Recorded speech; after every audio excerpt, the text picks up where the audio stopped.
Welcome, Igniters. I'm your host, Michelle Quevedo, and today we have a very special guest. Nathaniel J. Brown is here today. But before we bring him on, let's learn a little more about Nathaniel. If you ever had any doubt that a heart centered being could also motivate people to live their best lives, then you may not know Nathaniel J. Brown. Nathaniel is a speaker, coach, author who's also made it his mission to help others breathe deeply, love fully, and live authentically. Nathaniel is a type of life coach who brings a level of authenticity and vast knowledge that stokes the fire within for many during moments in life when feeling diminished or if endurance is needed to keep moving forward. To listen to Nathaniel is like taking a warm, soothing bath, which is also what attracts not only motivated students ready for transformation, but also the commercial world clamoring for his voiceover work. Chances are, if you've watched ESPN, watched high-level training videos, watched popular commercials, then you're familiar with the voice of Nathaniel J. Brown. He's a sought-after life coach, an influential author and speaker, a celebrated voiceover creator, and now a guest on Ignite Your Essence TV show. Nathaniel J. Brown, welcome. Hello, Nathaniel. I Hey, am hey, so hey. excited. Woo! There's that voice, folks. Did you get that? Now, we did do a promo video about you, and the one thing that was said is that you can really tell a person's authenticity through their voice. Do you agree with that? I actually do. The Ooh. one thing that can't lie is sound. And we seem to live in a universe that's designed to resonate sound. If you listen to all of the spiritual teachers out there, they'll talk about how these other ways of communication are usually in telepathy. There's no sound, it's a communication of pictures and energy. But this universe is sort of like this world, this earth, this planet seems to be primed for sound to happen so that we can share stories through our auditory systems. So being able to listen to someone is it's one of those things that I appreciate because the subconscious mind is always talking. And when someone is talking, they're always communicating the truth of who they are. And it comes through in very nuanced and the very small details of how they sound, how they fix their words, the words they choose to use, the ones they choose not to use, or in fact, the silence and the loudness. So usually someone who is trying to deflect attention off of themselves will use the sound of blame. The ones who are not looking for much of attention, they'll use the sound that is resonant with silence. So we have resonance, we have consonance, we have dissonance. All of those are basically portions of sound and how sound resonates in our world. Oh, wow. That is beautiful. And the way you described it, I can totally see it. You talked about history and what the mystics and the great Hmm. teachers of the Hmm. past. Yeah. What's interesting is we know that you are a very celebrated life coach. And does this mean that you also pay attention to the sound of the people that you work with? I do. One of the Ooh. things I like to do is I usually I open the floor up to any session with "Talk to me." And what that does is it gives permission for people to land whatever plane they've been flying forever, how long they've been flying that plane. And I give them that space. And as long as they're not spiraling, and I can hear a spiral when they start to go into complaining, I don't allow that to happen in my sessions. I usually cut that off very quickly. But when they're just explaining feelings, right? I feel like this. It seems like life is this. Life is becoming this. It's because of, and then I can ask questions. I usually get that feedback mechanisms like, oh, okay, that's what's going on. I know what they're saying past the vocabulary they're using. I don't care how articulate they are. I don't care how educated they are. The issue on the table is always going to be communicated in the small details of the sounds of their voices. And that's how I am able to engage them by saying, you said this, tell me more. And then they'll be able to expand that even more. Wow. All right, we're going to go back to that because I would love to unpack a little more about Hmm. that, especially about when you can detect if someone is having a bit of a downward spiral. Yeah. Yeah. But before we do that, I would like to really give the audience the treat of you. and to understand your origin story. You weren't born a life coach, that's a No. profession. But could you give everybody a glimpse of what really brought you to this moment in time? Yeah. There's a lot of moments, and there's no one. That's the beauty of the world we live in, is that the stories seem to keep happening and keep unfolding, and these stories unfold in the direction that we seem to be in. So stories you tell yourself aren't stopping you or anything. They're the momentum. That's what's driving you. And the story for me was in childhood. I had a very interesting experience at 8 years old, where I experienced a very inappropriate sexual relationship that happened between me and a family member, and it sort of shut me off for years, probably about 30 years. Night terrors, waking up screaming in the middle of the night, and I was losing control because I was so angry at everything else and not knowing how to deal with the issue on the table. I took it out on everything else around me and everyone else around me. So my family members got the butt end of Nathaniel at his worst. And it was very unfortunate because I probably could have had a better type of relationship. But then, of course, I regret nothing. Everything happens for a reason. So fast forward up to about maybe 2016, things were spiraling out of control. I was losing control of myself, my anger and marriage and things of that nature. And I just could not, I couldn't cope. And it was hard because I felt misunderstood. And it wasn't that I was a bad person. I just really felt like no one understood me. And that was driving me into a really dark place. So some things happened, and I had to take some time with Nathaniel and get back to the core of who I am. And then we sought therapy and everything like that. And I realized therapy isn't helping me because of the bias nature of sometimes therapists can take. The woman can take the woman's side, the male can take the man's side, and a lot of times it's not a cooperative environment. So what I did was I went deep into meditation. I went deep into inner space, knowingness, and really being able to unpack who I was. And in about 2000, 2018, something very interesting happened. I was sitting on my recliner, and some sort of meditation thing came up on my phone. I was like, I never do these things. I just not my thing. And I was feeling this thing in my heart, right in my heart space, where my chest started to burn like I was receiving a warm hug, almost like an invitation into an experience that would be a catapult. And I let myself go in it. I surrendered to it. I closed my eyes. I took a few deep breaths, and a spiraling staircase appeared before me with a door at the bottom of it. I walked down the stairs. I walked through the door, and I'm standing in front of my home in the early, and at 8 years old. Basically, I met myself at 8 years old. I'm standing in front of my home in the place I grew up. And I'm like, what am I doing here? I walked inside the house. It was like almost like I was being led into this experience. Like, come on inside. Let me show you what's going on. I walk inside my house, and it's totally abandoned. Nothing is there. And I heard a whimper in the back room, which was my room. Me and my sister actually shared a room when we were younger. And it was an 8-year-old boy sitting on a rusty box spring with his face in his palms, weeping, feeling abandoned and alone. And I recognized that it was me, and it was my emotional self. And I had not emotionally grown up from the time the trauma happened from 8 years old. And it dawned on me that I need to gain the trust of the inner child before it will mature. So I spent time in this space gaining the trust of this inner child. And to condense the story just a little bit, we I was able to gain the child's trust through love, appreciation, surrender, all those things that I've been learning how to do. And he grabbed me by the hand. We walked out of the house. We walked back into the street. And I turned around. I said, do you realize? I want to tell you something. You're never coming back here again. And when I told the child that, a door appeared right before us. We walked through the door, and this time the staircase that was spiraling downward is now only spiraling upward. So there was only one direction to go. I could not go any deeper, any lower. That was my place. That was my rock bottom moment.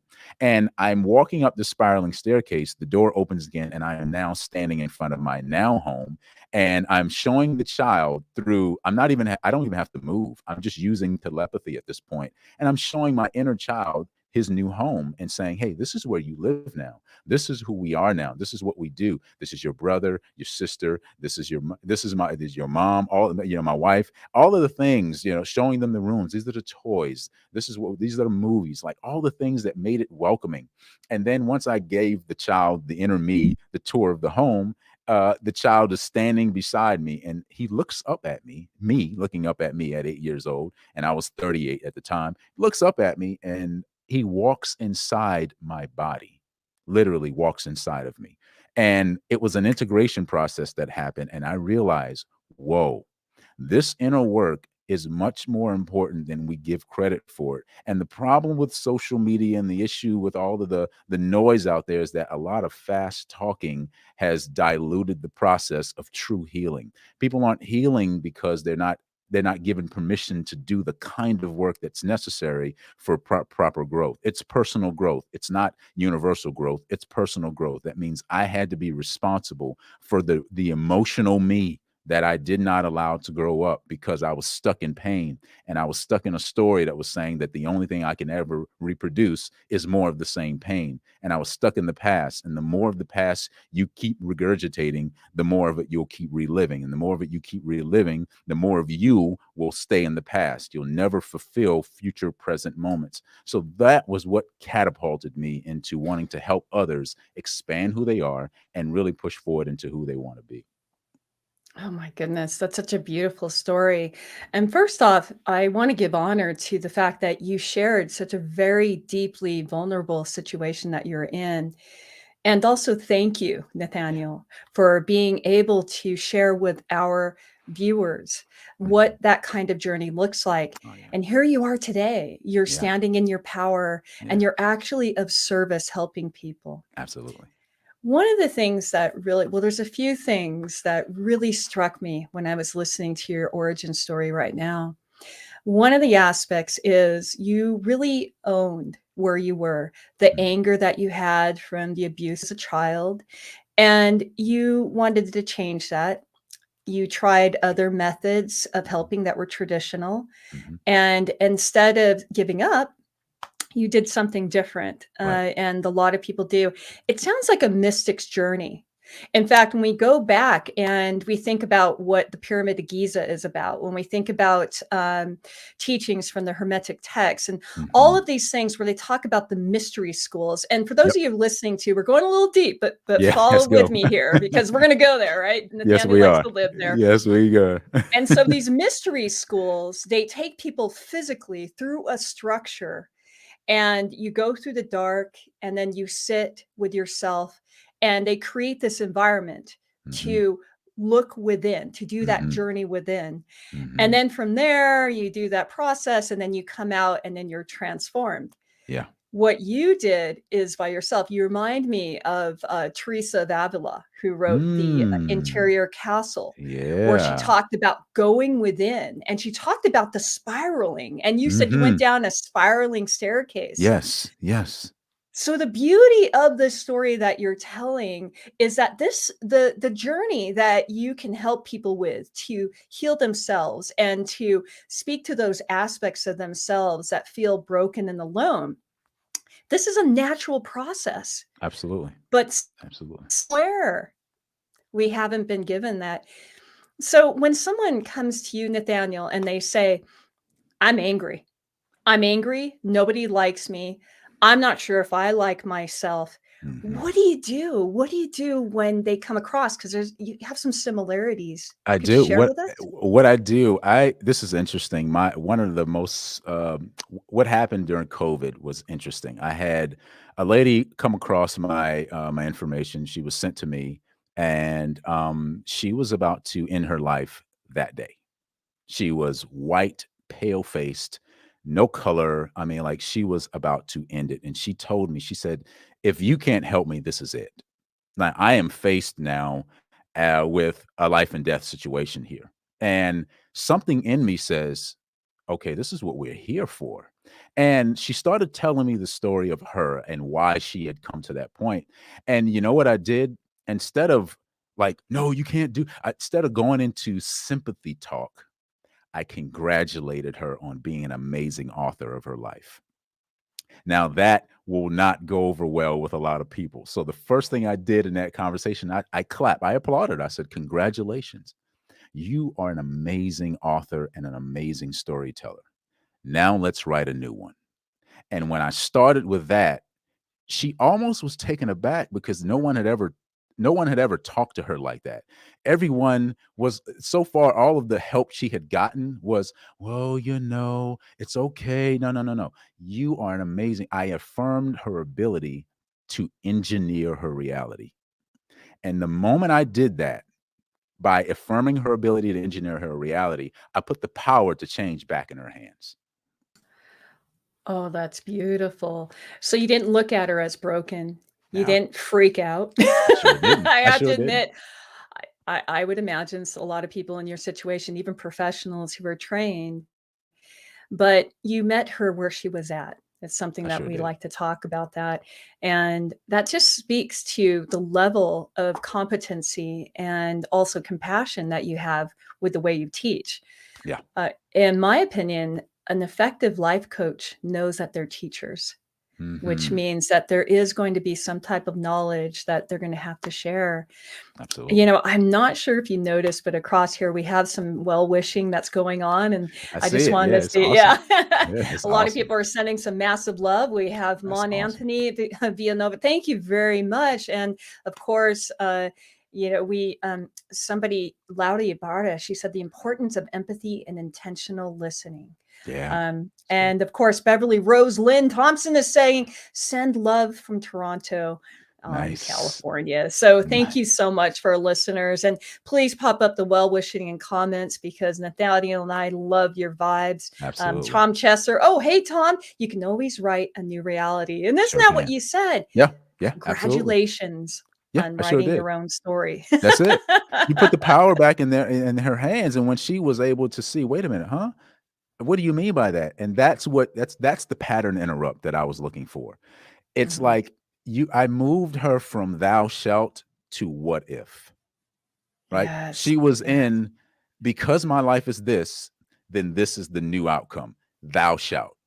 Right? That was the mantra was, "This is it. Nothing It else is matters. written. It is written. Nothing Right. changes it." But then I moved her into curiosity, like, "Well, what if I wrote a new story? What if Yes, I I love did that. something new?" So, like, I live that way. I don't live in, "Oh, this has to be this way." No, no, no. It's how come? How come this is this? Why is this? Because the questions, that's actually the deity of us all. It's in the curiosity. If you take the word theos, God in Greek, right? And you break it down from theos, the original apparent root in the Greek language is the word huios. And you get 6 words from this. You ready for these 6 words? I hope you guys are ready. Who, what, where, how, why, and when. It's the questions of reality that make us the creators of the ones we're living. So, like God, when it says God is pneuma, when it says theos is pneuma, you can't actually say any of those words without expelling air, without breathing out, without being spiritual, without giving air into them. And whatever you breathe life into, that's what you have to experience. So what I do is I challenge people to breathe differently. Let's breathe something else. Let me inspire you with the breath that I have, and then move you from away from the thing that took your breath away in the first place. And now now we've moved from inspiration, and now we're moving perspiration. Breath is not going just in you. You're now expelling it out an effort to create a new reality. Oh my goodness, that's so beautiful, but very intentional. It's funny, we get a lot of journalists, believe it or not, who come in here and watch the show. And it's because of probably the history of the Los Angeles Tribune. We've been Yeah. around for a Yeah. while. But the one thing you always hit those five aspects for telling a good story. Mm. And to thread it back together of what you said from that woman who was ready to commit suicide. She put a lot of pressure on you and said, "Hey, man, you're Yeah. it. You're Yeah. the only person. I've got a Yeah. decision to make." Yeah. And you said, "Congratulations on writing your own story." And Yeah. then you go on in your mind, you already know the aspects that it takes, but you Yeah. flipped the script there. I should. You took I you did. took those questions that we do to tell a story externally, Mhm. and you said, "Hey, let's tell a story internally." Did I get Absolutely. that correctly? You did. You did. That's exactly what I do. I go into the person. I allow the subconscious because the subconscious is an internal voice. So it's always talking and it's controlling. It's like a software program that's running in the background of your computers. You like Donald Hoffman wrote a book about reality. And basically he says we wouldn't be able to interface with the world if we didn't have the icons that we are able to touch. Everything in our physical reality is an icon, but it's controlled by a subconscious or a sub program that's a software program that's running it.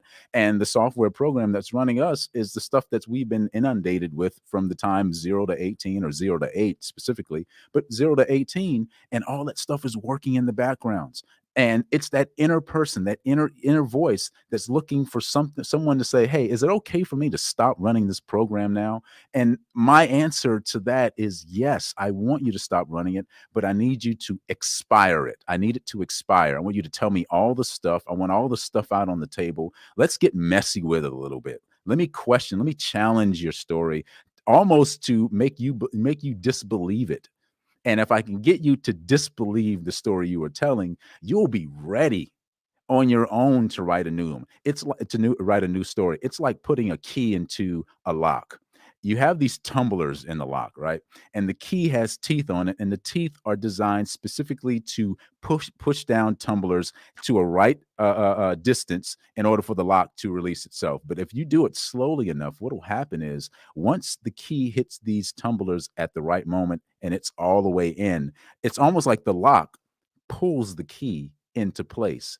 And that's what I want to happen. That's the kind of impact I'm talking about. When I get people to breathe differently, when I get people to put the pen back in their hand and not in the hands of their subconscious mind, I'm able to help them put the key in the lock. And it's like them, the lock is the destiny. That's where they want to end up, who they want to be. I want to be this force of nature that can allow access into these grand experiences of reality. But then this key, and I want to hand them that key, and that's the pen in their hand. And I want them to meet the key with the lock and say, okay, you feel those tumblers? Every time you feel that, that's a situation you're going to have to deal with. It's stress, it's disappointment, it's depression, it's hard work, it's sweat, it's blood, it's toil, it's tears, and all these things are necessary stress points. This called in the Greek, it's called eustress. It's good stress. You need it to fortify you because this is what builds resistance and resilience in you and builds perseverance. So you'll stay the course. You won't veer off course, and then you will become exactly who you intend to be when you breathe life into the thing that you truly desire. Wow. I absolutely resonate with that illustration that you had. Oh, Tom Chester says, "Love this expire your wrong or false narrative." You know, it's really interesting. Some things never change Yeah, when it's about that interior journey. yeah. In the 70s, they talked about record recordings that you want Mm, to mhm. destroy. In the 80s, it was tapes, the Tapes. tapes Yep. that you Yeah. run. And now you're like, we're in the software, That's people. it. It's an age of information, man. Exactly. And and yet you are the coach of the future. You are the Mm, present day mhm, person that people can resonate with. I can see that mhm, already. Laudy Ibarra had asked, if you don't mind, Nathaniel, mhm. could you give us those 5 words to the story, those parts again? Yeah, which part? The who, what, where, how, The why, who, and what, when? where, and how. Yeah, Yes, so it's the Greek word theos. It's translated as God. It's a poor translation, but it's a very where mystic. theology comes It from. theology Correct. is whether yeah right, but it's all about a question. Theology is about a question. It's about answering the study of Theology, questions. Right. right? Ologies is logos. It's the why of the questions or the study of the why of the questions. So Loving this. who, what, where, how, why, that's 5, and then when. So we have time and all these other places. So like it's like you have time as a bowl or like a hub where all these questions can set in, and then we can just pull these questions out. Okay, so who am I? What am I about? How is this going to happen?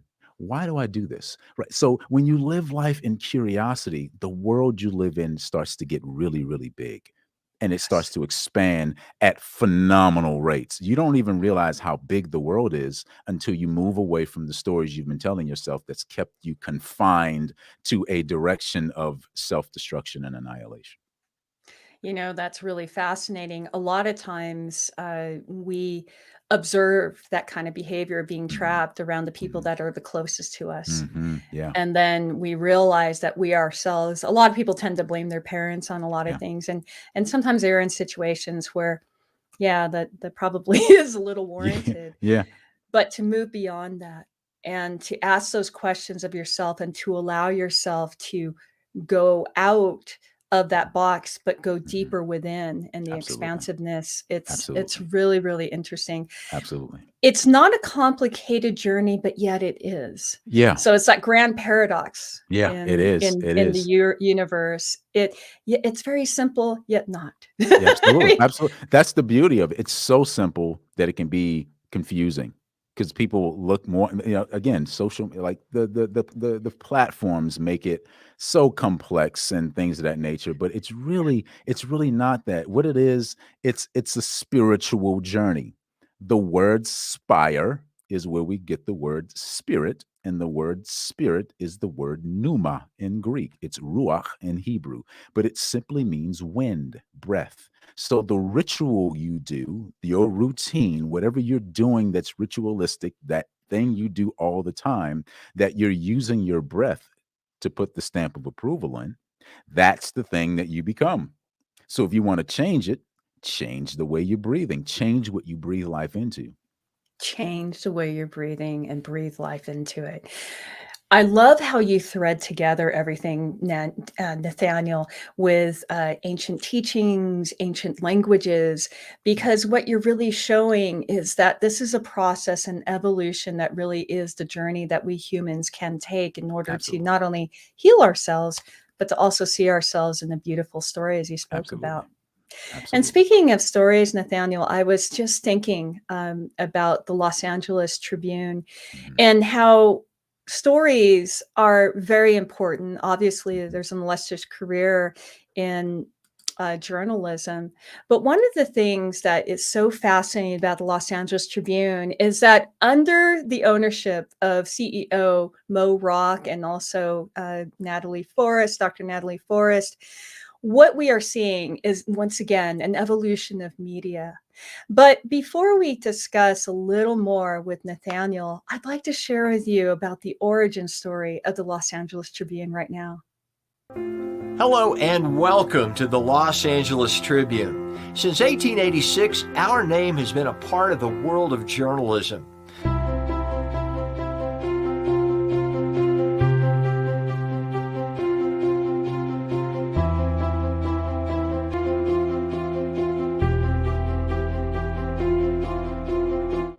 We have earned a reputation for being a publication that practices integrity, authenticity, and responsibility.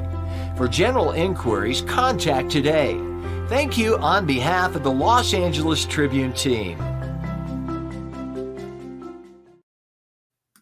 And we're back.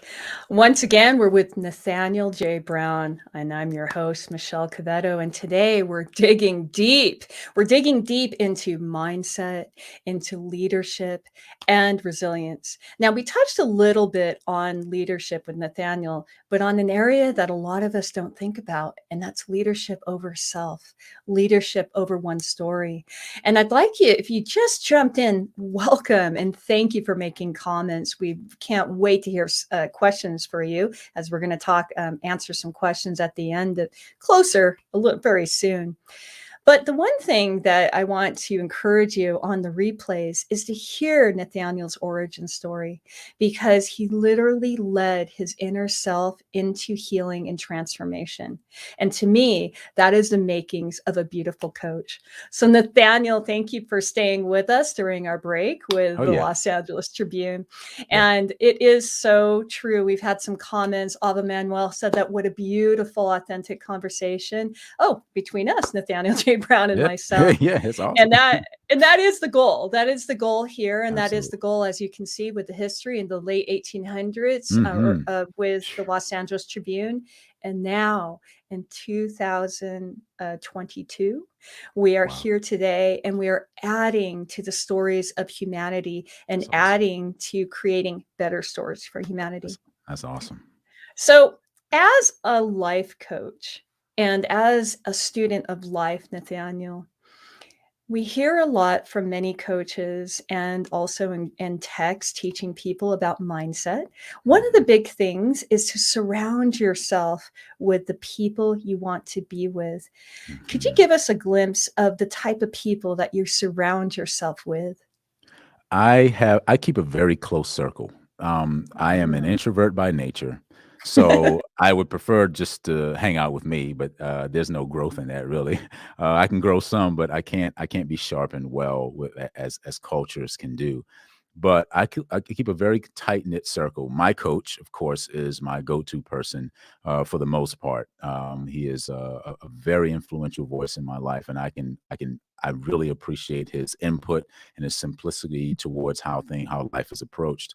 And then I have a community of other gentlemen, successful businessmen, who are married and they have families and they do life differently than I do, and I'm able to bounce things off of them. Like if I'm having an issue, if I'm arguing with my wife about something and I don't understand what she's talking about, I'm like, okay, let me talk to somebody. Let me get some input here because I don't. Of it's my assessment that a fool starts with I know. A wise man or a wise woman starts with, well, how come? And what I do is I move into wisdom to ask questions of people who may have experiences that supersede mine. And they've been able to walk through some things that they may be able to show me, where the potholes are. My dad told me one time, he said, look, I know when I'm talking to you, I'll share with you some things old, some things new, but at least I can tell you where the potholes are so you don't have to fall in them. So that's the kind of relationships I like to form. And I don't like to form them like in masses. It's, give me a few people because that's about all I can handle energetically. And then I want to give that time to people to breathe life into me when I am out of breath and push me past my low points and when I'm not on top of my game like I should be. Wow, that's so beautiful. And I don't know if you notice on the ticker, we have the website of where people can reach you because I know we're having a growing viewership, Nathaniel, of people Yeah. coming in and certainly a flood of comments that are coming across. And many are asking, how do I get in contact with Nathaniel? Well, you Yeah. can see here on the ticker, the perspective coach. And Yes. this is why, folks, we're hearing Nathaniel J. Brown's perspective Yeah. because he is sharing his perspective, Hmm. but Hmm. you want people to tell their own story and to learn Absolutely. their perspectives. That's Absolutely. beautiful. Now, we just talked about the secret of your sauce of surrounding yourself with people. And being an introvert, it's a lot easier to really zero down or narrow down, I should say, Yeah. Yeah. the type of people that you want to surround Yeah. yourself with. Hmm. What do you have to say to people who have a ton of friends, a ton of connections, and have realized that they surrounded themselves with people that may not always have their best interests at hand, and they may realize that they want to learn more from other people. How Hmm. do you teach them how to sort through things? Oh, this is Or good. people, I should say. It's sort of like this. I have this little thing where I make people pare things down, right? So paring it down simply, it's a practical step to like solving issues or whatever. And the thing is, if you've got a large community of people, assess how many of those people are willing to tell you the truth in love and they're okay with you resisting that truth. That's how you know that you've got friends. And the problem, the issue here is that term friends is very loosely used. I take my son to martial arts. He's doing jujitsu, right? So traditional Japanese jujitsu, and he always, him and this other young kid in the class, they always come together and they do their sparring together. And he had said something. He said, "Well, I think he's doing that because he thinks that, because we're best friends." I said, "Buddy, here's the thing. You got to be careful with that word friend because A friend is someone who can speak to you in a way that's kind, but tell you hard truths and be okay with you resisting them. And if you haven't had that experience yet, then you really don't know friendship yet. What you know is playmate, right? So you have somebody you can play with. And right now that's really easy. But when you get to adult stage, when things start happening in your life, when stories about you start unfolding, that they're coming out of you and they're unfolding and before you, you're gonna need somebody that'll say, hey, son, let me tell you something. If you keep going this way, you're headed for self-destruction. And I'm telling you this because I love you. And be okay with you be like, nah, man, back up off me. Let me do my own thing. Right. So we need that kind of, because that's what culture is, Michelle. That's the Yeah. definition of culture. The definition of culture, and it's my personal definition, but it's the one that I believe it's what it really should be. A culture, if you look at a culture under a microscope, what do you see? You see these little microscopic organisms moving around, but they're bumping against one another, right? They're eating and devouring and consuming and expiring, and they're bumping up against one another, and they're dying and they're resurrecting, and all these things are happening in this one little spot. And it dawned on me that a culture is not places where everyone agrees. A culture is a safe place to disagree. That's what a culture is. So when Hmm. you find a culture of people, a small community where you can come together and have a disagreement, but the disagreement sharpens your intellect. It sharpens your mindset. It sharpens your leadership skills. It sharpens your perseverance. Then you have the right kind of people in your circle because they can only push you forward. They will never pull you down. That's beautiful. To add to what you said, I when I was in the Himalayas or in a Tibetan monastery, Mm, there is a moment in life, every day, well, sometimes weekly, that the mhm, monks and the nuns will meet together in the courtyard. And if you don't know Tibetan, you would swear that they were arguing with each other. They're mhm. very passionate and they go blah, blah, blah, blah, blah. And then they slam their hands together. And then someone stands up and they talk. And everybody asks, like, what's going on if you have the privilege to see it? And they're literally debating. They're debating and they're unpacking what their understanding and Yeah. perspective Yeah. is. Yeah. That's I what it's oh. about, Michelle. That's what it's about. Like if we can get that, if the globe, if the planet can get, hey, it's okay to be different and have a different set of ideals as long as we're headed in the same direction. If the mode of operation and the intention that's set is the good of humanity, then we need a place to disagree properly. And those are Safely. true safe places. Those are safe cultures to be in. And if you're surrounding yourself with a bunch of people who can't stand when you disagree with them, you need to drop them. They're not your friends. These people are using your energy to make themselves look good. As long as you're having a problem, they're feeding off your inferiority. Those are not people that are for your best interest. Someone that's for your best interest will sit in the crap with you. You know what the word concern means? It's concerne. It's two words in the Latin, and that word means to sift with. So when you get somebody in your community, in your inner circle that's willing to sift through life with you, you've got someone that will hold your hand together, and you guys will sharpen one another all the way to the throughout the journey. That's so fascinating. One of my teachers, Dr. Carolyn Mace, Mm, she talks about what a soul mate is, and mm, everyone thinks is that soulmate that completes you and everything. And her definition of soulmate is a person that really challenges you, like you yeah, said, sharpen your iron. yeah, Some people are lucky enough to have like the love of their life as a soulmate, but it's not yeah, often. A lot of times that could be your greatest enemy that you yeah, perceive or your yeah, biggest challenge. And that's yeah. what you're saying. It's so That's exactly what I'm beautiful. saying. Yeah. Now, you came with us. I had asked you, hey, Nathaniel, we have amazing audiences and viewers that really want to learn something because there's the one thing that we always try to hit here at Mhm, Ignite Your Essence that the whole team shoots for. And that's mhm, to make sure that our show is always inspirational, mhm, experiential, mhm, and as well as educational. mhm. Could you share with us the three keys to how you can show up on top of your game? Oh, yeah. One Yay! thing No, no, number one is mindset, right? So your mindset are your belief systems in your everyday in your practices. I often say, show me a person's habits and their mindset is easy to identify. Whether that mindset is rooted in progression or that mindset is rooted in what I'd like to call retrogression. It basically means that you are deteriorating, right? So you're either growing or you're not. And if you're not growing, you're dying. So what are you feeding yourself? That mindset thing is it can be convoluted, but it's just this. What have you set the intention to become and what behaviors are you attaching to it? Right. So getting your mindset in place, getting people around you that will support and shore that level of thinking and behaving up. Number two is leadership. How you lead anything, like I often say, how you do anything is how you do everything, right? So how you lead, what are you doing that pushes yourself? How are you serving? How are you inspiring? How are you including others? And how are you developing people? I think it was John Quincy Adams that says, the person who inspires another to dream more, do more, and be more, that's a leader.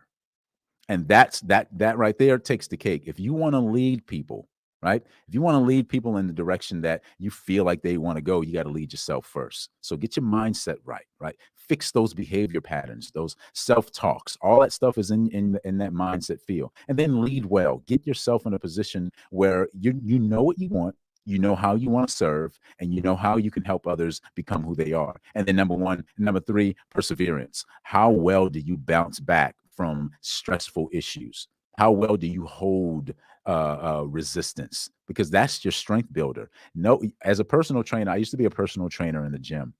And one of the things I really loved using was resistance to heal pain. And I'd have people come in with, wrist issues and knee issues. And I had one gentleman that was one of my clients. He had a shoulder impingement and he couldn't even move his arms up. So what I did was I offered the pain a proper level of resistance. And that proper level of resistance in that gym over the course of time, he said, I have never been able to move my shoulders like that. You've kept me from having to go to surgery. I thought something else was happening. And I knew what was going on. It was the pain of the impingement stopped momentum.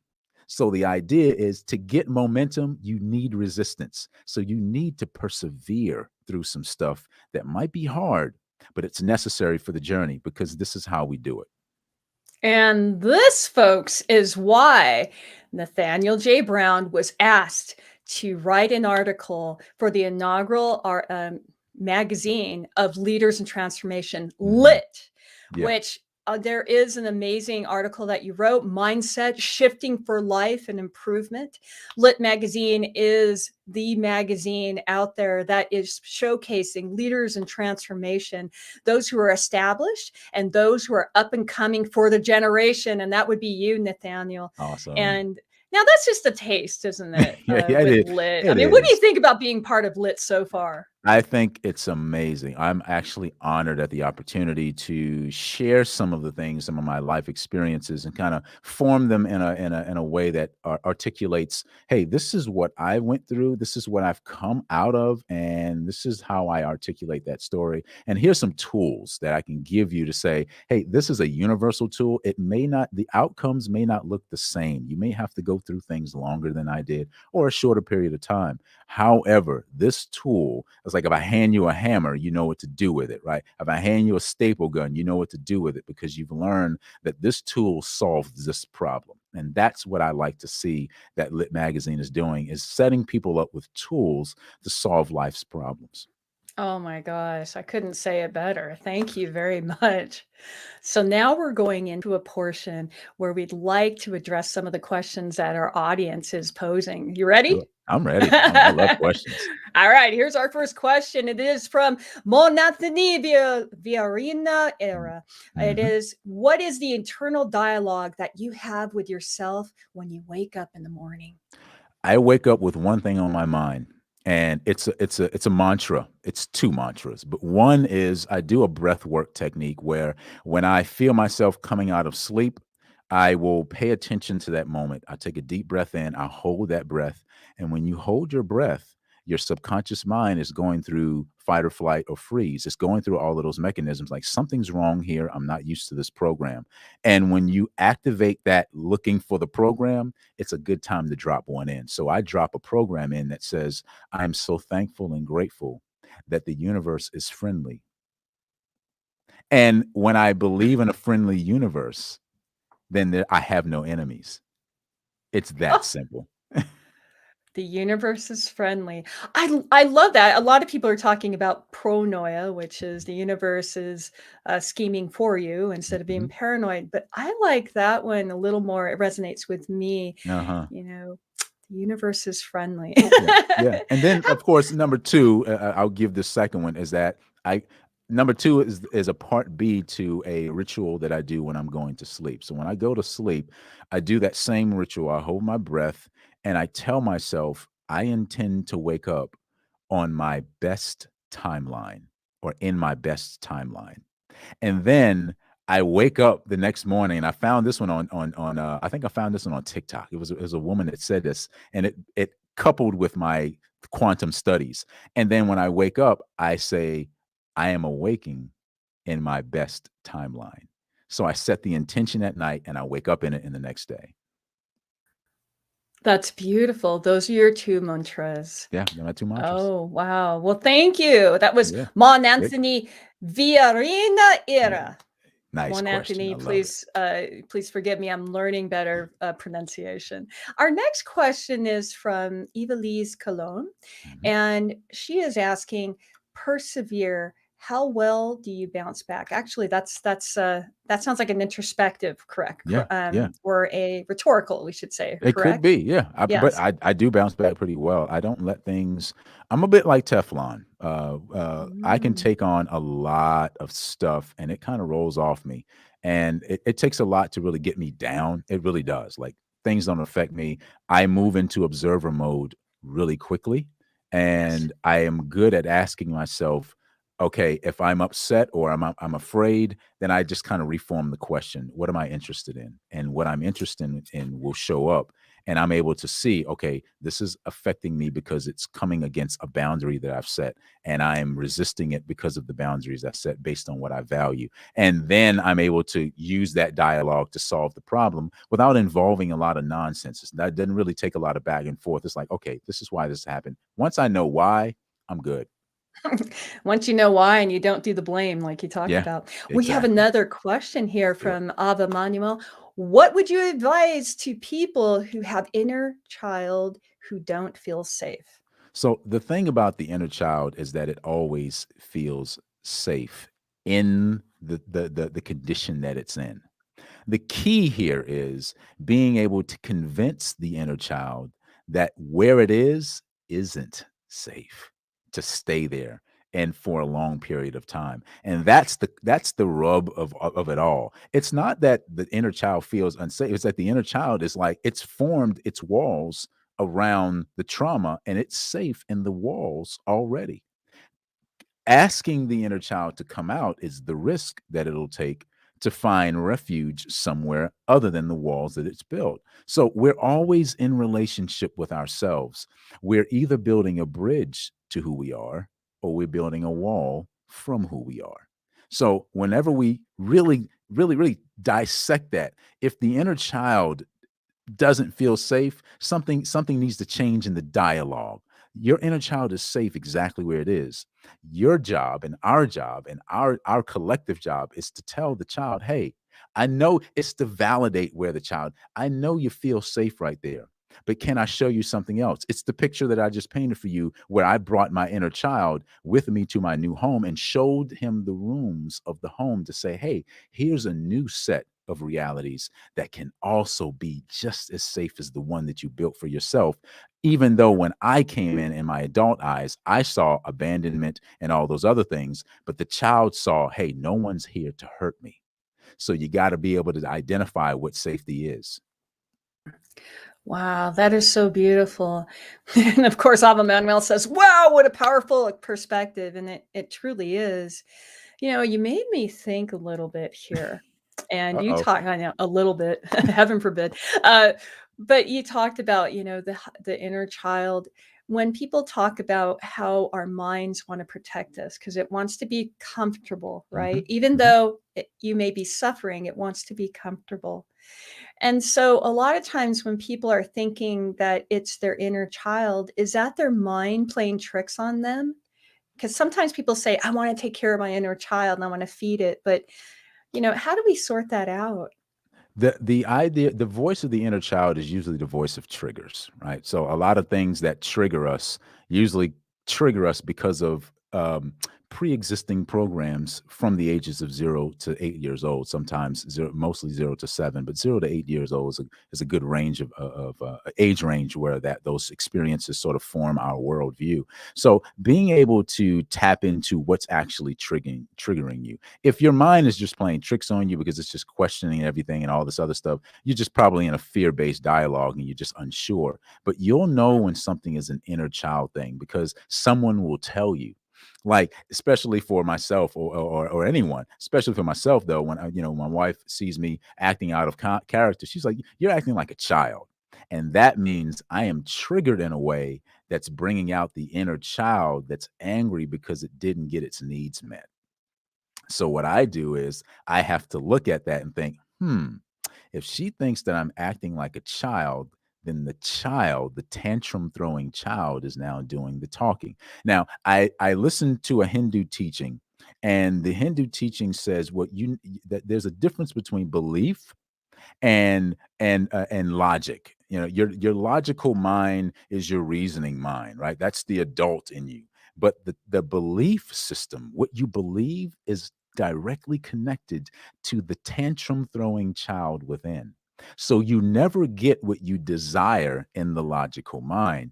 You will always get what you believe because the tantrum throwing child is controlling the narrative. If you go into a grocery store and a child is acting out of character, it's throwing a tantrum because it wants something that the adult does not think it should have. However, because the adult doesn't know how to calm the inner child down, the child wins. I want the Snicker. I want the Three Musketeers bar. I want Skittles. I want M&Ms. And the child will throw a fit. That's called belief. Throwing a fit against with the resistance. When you settle yourself down and calm yourself down and breathe and feel your heartbeat, get centered and really ask yourself, okay, so why am I triggered here? What's the trigger? What am I interested in solving? Put yourself in the observer seat, ask more questions, make less defining statements, and watch what happens because your inner self, the higher part of you, the spiritual aspect of you, the multidimensional you, will speak and tell you exactly what you need to address. And watch how quickly the inner child matures. Wow, I am loving this discussion and I'm loving this teaching. You really are giving a teaching because you have addressed something that has grated me since I learned it. And that was from Aristotle.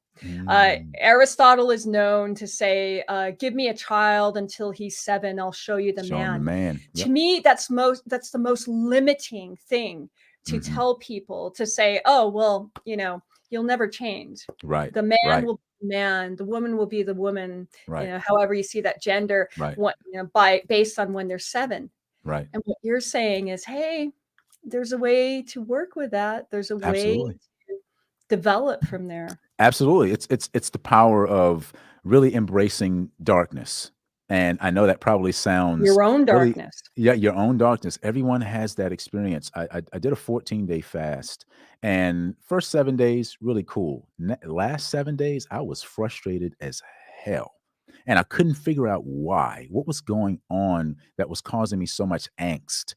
And I settled myself about 4 o'clock one morning, and I was just sitting at the bar and downstairs in the kitchen, and I was like, let's get within. So I put some soft music on, and I just allow myself to settle. And I had not allowed myself to learn how to articulate myself in the darkness. And I didn't allow darkness to have a place to set. You need darkness and light in order to have proper balance and contrast in life. And you need to be as articulate in darkness as you are in light. So, Luke Skywalker, his cave moment, David in the Bible, his cave moment, Saul, who was running from David, who was also hunting David down, found himself in a cave moment contemplating what would happen if David found him. Like all these places, you'll find this, what they call the dark night of the soul. You need to navigate that place with precision. You've got to appreciate the darkness. The idea is you don't have a proper day without dark and light having a place to settle. If you go back into the ancient texts and the ancient scriptures in Genesis, it says that the creator spoke the worlds into existence and then said, let there be light, and there was light, and then separated light from the darkness. And then evening and the morning were Yom Echad, day one. So not until darkness and light had a place to set in their own respective places did you have the completion of what would be called a cycle, a day. So we don't cycle through things with just light. We can't cycle through things with just darkness. Those are imbalances. But when we are able to stand in the mid place as the observer and see the darkness in us and be, you know what? It's okay that you're there. I need you there because it makes this light of me much more brighter, and then be able to navigate those dark places to say there's some stuff in there that I need to bring into the light. And by doing so, when I bring that stuff in the dark, and the darkness stops having control over everything and starts to surrender to light. And light also surrenders to darkness, because surrender is just simply allowing things to be exactly where they are. Wow, you just really spoke to one of my favorite movie/documentaries, which is called The Power of the Heart. Mm, And there's a sage that this warrior comes to seek out, and she holds up a top, and one mm, side is black and one side is white. And she mm. says, "This is what the mind perceives." And then she spins it, and then you don't see. You And don't what you're see it. saying is that balance point where Yeah. both that light and shadow Hmm. meet. Yeah. Yeah. Evelise Cologne had brought up a comment, and she says, Nathaniel, please speak to the awareness/connection of the inner child, inner self to the heart. Oh, Could of you comment course. to that, I please? could, I could. The Yay. the the heart is a very interesting organ. It's electromagnetically charged with giving us the most frequency output in the human body. It also contains something called sensory neurites, which are memory cells like a brain that exist in the heart. And they're talking, according to science, it's about 40,000 to 60,000 neural cells in the heart that hold memory. And I'll give you a testimonial about this. I'll give you an example of this really quickly. There was a young girl. I was listening to a docu film. There was a young girl who had passed very tragically, but she was an organ donor, and unfortunately, another young lady needed a heart. She had undergone some medical issues and really needed a heart transplant. Well, they took the heart out of the young girl who had been tragically, her life had been tragically removed from her, and placed it in this other young lady's body. Well, several months went down the line, and the girl who received the new heart started having dreams. And the dreams were of a trauma of being murdered. So this started to spark the interest of local detectives and law enforcement officers. So they brought in forensics and the whole team and everything like that. And they started questioning the young lady, and they put her in a more like a hypnotic state.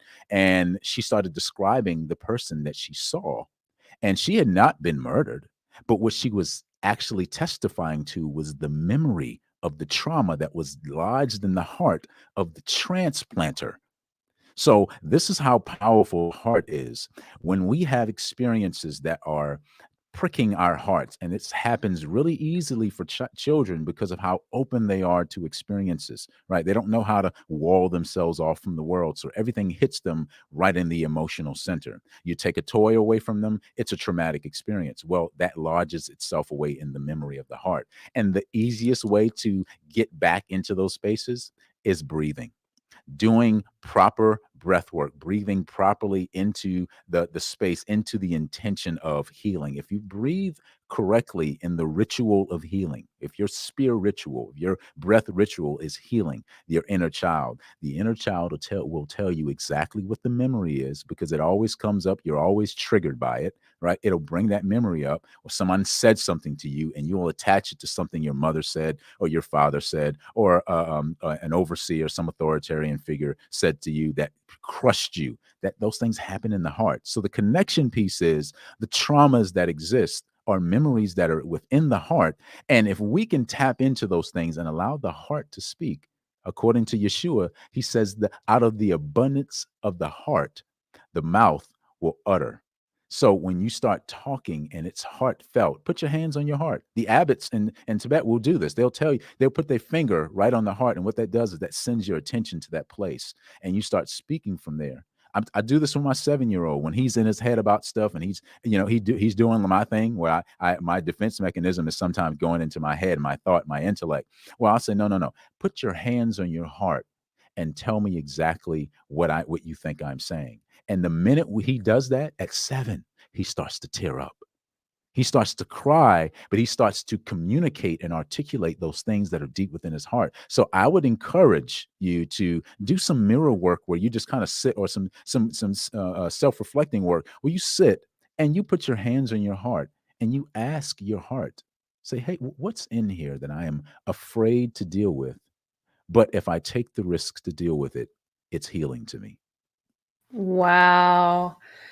And I can also see why so many people are really drawn to you with your work, because of your understanding of these complexities that happen to us, not only physically, but Mhm. also how to deal with it. I mean, can you imagine if every parent, Nathaniel, was aware of this knowledge that you have to share?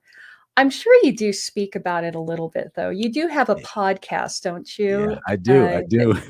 is it called Inspire? What does It's but it's spelled I period S I N period. It's you're spelling uh it as an acronym. So could you I explain do. to us what does that mean, So inspire? inspire means to initiate noble solutions that produce innovative results through engagement. It simply means that I set the intention to engage people, to breathe life into them so that they go beyond where they are. And I call it Inspire Beyond because if you stay at the point of resuscitation, you'll repeat what took your breath away. Again, back to my personal training reference, we had to be certified in first aid, be able to be a first responder to any issues that come up on the gym floor. One of those things was CPR and mouth-to-mouth resuscitation. And it dawned on me that when I breathe life into this person, whatever that is, whatever happens, I don't care if I'm in a grocery store and someone loses their breath and chokes or whatever that is, the moment I breathe life into them, it's important that I move them away from that thing, whatever that thing was that caused the trauma. Let's move them away and into a new environment, right? So when the ambulance comes after they've gotten you resuscitated, what's the first thing they do? They remove you from the environment that where you lost your breath, because then you can get the proper assessments, you can get the proper treatment. But you can't do that staying where you are. You got to be willing to move beyond. So Inspire Beyond podcast is a platform that I'm using to inspire people to move past the things that traumatize them, to move past the things that their friends said or their mother, father said, whatever those things are that's holding them back or that's keeping them burning out, and move into those things that push them forward into who they truly are, those desires of the heart, those things that make their life come alive, their souls, sets their souls on fire.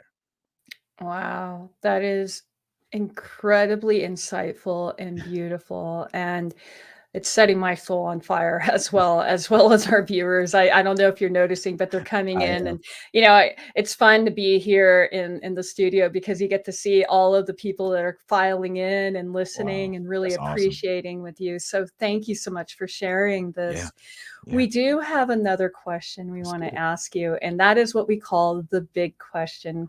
Can we please pop that up for Nathaniel? We ask all of our guests this. How do we make the world work for 100% of humanity in the shortest possible time through spontaneous cooperation without ecological damage or disadvantage to anyone? And that's by Buckminster Fuller. Could you Mhm. please, Nathaniel, give us an answer, your My answer for that? answer is going to be very simple, but will cause you Okay, to think very great. deeply. And it's a page. It's a sort of a sound bite out of our sought after leader Joe Dispenza, and he wrote a book called "Becoming Supernatural." And the statement there is where I'd like to set things up. Becoming supernatural happens when we realize that we are naturally super. When we all settle into the idea that we are super beings, everyone has something to add to the collective. Everyone is equally as powerful as the next. No one is inferior. No one is superior. We're all here on the same mission, and that is to express the desire of the creator of the universe. What if, there's my question again, what if we all decided today that we don't need to become supernatural because we are naturally super? Oh my goodness. Yes. Yes and yes. And I am so thankful that we got this on record because you, Nathaniel, are definitely stepping in even more into the view of the world. And the world definitely needs you. A heart centered life coach with the knowledge that you have and knowing how your journey began and where it Mhm, is going is mhm. something that is so valuable. And it's something that here on Ignite Your Essence, we really appreciate here. And also to be able to read your knowledge that you're going to be sharing with us Yeah, in Lit Magazine, Leaders in Transformation, that this is going to be something so exciting. And to yeah, know that we're naturally super. yeah. Nathaniel, I'm just so thankful that we get to learn about you. You have your podcast, Mhm, Inspire Beyond. You mhm, also have the way to reach you for coaching and getting your mhm. perspective through the perspectivecoach.us. Yes. And you also shared with us your answer, tying it to one of the most amazing teachers on this planet, Dr. Joe Dispenza. So, such a wealth of knowledge. Yeah. And if you haven't, folks, make sure that you locate and find Nathaniel J. Brown Mhm, on his social media. He's on Instagram, he's on Facebook. Catch mhm. him on Spotify, catch him on Google. Is it Apple Podcast? Apple, And Spotify, I'm on okay. Stitcher, and I think I'm on iHeartRadio as well. Fantastic. And I Yeah. love that because I'm telling you, the voice. You are a sought out voice actor as Yeah, well, yeah, but the voice with purpose and authenticity is something that everybody thirsts for. So I wanted yeah. to thank you for that. And I wanted to remind Oh, oh, there we go. yeah, This there is you go. how Yeah, you yeah. know it's a live It's show, live, correct? baby. This is live. A live. If you haven't already, please make sure that you do follow the Los Angeles Tribune on Facebook so that you can give comments as well as the Instagram account under the Los Angeles Tribune, and then also follow us on in, in, we are forgetting what our name is, but anyway, we want to make sure that we reach you because we not only have the magazine Leaders in Transformation, which is our sister platform, so that you can continue because we want to ignite you on Ignite Your Essence, but lit is how we continue this conversation, how we pour into you this knowledge. And as you saw there, the first issue is with Dame Doria DC Cordova. And folks, if you haven't caught her interview, do make sure that you check her out. Also, to make sure that you do watch us tomorrow in our morning show hosted by Michelle A. Wilson. And Michelle will be speaking to another amazing health coach, Krista Pepper. And Krista has an amazing story herself, and I cannot wait to learn more about it. a story in the telling of an individual who's been in the trenches is really something valuable. And also, don't forget, next Wednesday, I have Mr. Ori Spado, known as the Accidental Gangster, who has written a best-selling author that has now been optioned and is in filming process for a motion picture. So make sure you tune in with us there. And of course, like I mentioned before when I forgot her name, make sure that you follow us on Ignite Your Essence on Instagram, Twitter, as well as Facebook. And that's also a place that you can post your comments when things are streaming as well. So there's several ways to reach us. And of course, we are on other platforms such as YouTube and LinkedIn. So I hope I got everything. Sometimes I get those notes saying, Michelle, you forgot something. But I wanted to thank you so much for allowing us to present to you who I feel is one of the most heart-centered, if not most authentically effective life coaches that we've had on this platform today. And guess what? We're continuing on. And with that, I want to bring back Nathaniel J. Brown as we say goodbye. And I want to always remind everyone to please always find a reason to smile. And Nathaniel, would you like to close it out with your goodbye? Yes, thank you all so much for being here. I really appreciate your time. I appreciate your energy. I appreciate your interest. Just know that whatever you set the intention for, time creates space for. So don't tell yourself stories that you don't want to experience. Beautiful. Well, thank you so much. And with that, I bid everybody a beautiful night. Goodbye.